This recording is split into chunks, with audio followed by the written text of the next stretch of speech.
तसं जर पाहिलं तर 1993-94 सालापासून मी नामदार वळसे पाटील साहेबांच्या नेतृत्वाखाली ज्या दिवसापासून जन्मलो त्या दिवसापासून तर आजपर्यंत प्रामाणिकपणे आणि निष्ठेने त्या ठिकाणी काम करत आलो। लोकसभा असो, विधानसभा असो, जिल्हा परिषद असो, पंचायत समिती असो किंवा विविध संस्थांच्या निवडणुका असतो, नामदार वळसे पाटील साहेबांनी जे उमेदवार दिले त्यांच्या पाठीमागे उभं राहण्याचं काम ह्या जिल्हा परिषद गटात, पंचायत समिती गणात आणि तालुक्यामध्ये फिरण्याचं काम झालं। तसं पाहिलं तर लोकसभेला सुद्धा ज्यावेळेस अमोल कोल्हे साहेब, डॉक्टर अमोल कोल्हे साहेब ह्या मतदारसंघातून उभे राहिले राष्ट्रवादी काँग्रेस पक्षाकडून, त्यांनाही मतदान देण्याचं काम मी केलं।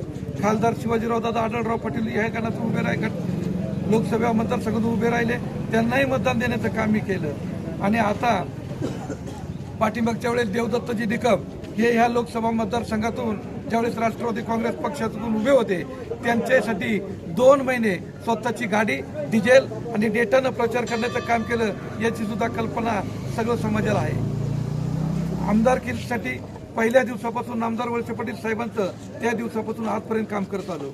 जिल्हा परिषदेसाठी कैलासवासी वसंतराव भालेराव साहेब असतील, संजय गंगा काळे असतील, त्याच्यानंतर प्रमोदजी कानडे असतील, तुळशीताई भोर असतील, या सगळ्या उमेदवारांचं एक आघाडीवर राहून काम केलं।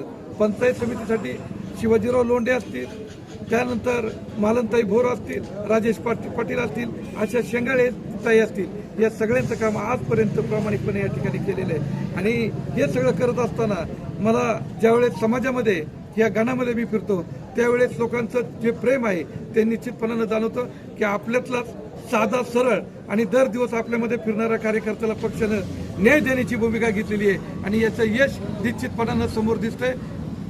ह्या पद्धतीनं या गणामध्ये आज प्रचारची मोहीम ह्या गावामध्ये चालू झालेली आहे। असंख्य आमचे राजनीचे मग माजी सरपंच भगवानराव वाघ साहेब आहेत, संतोष वाघ साहेब आहेत, संपतराव हांडे साहेब आहेत, सगळी त्या ठिकाणची मंडळी ओळखीची आहेत, अनेक कार्यकर्ते आहेत। सगळ्यांना सोबत घेऊन या गणाचा पुन्हा एकदा पक्षबांधणी, नामदार वळसे पाटील साहेबांचा विचार तळागाळापर्यंत पोहोचवण्याचं काम आणि सर्वसामान्य कार्यकर्त्याला न्याय देण्याचं काम या पुढच्या काळामध्ये विकास कामाच्या दृष्टिकोनातून राहील।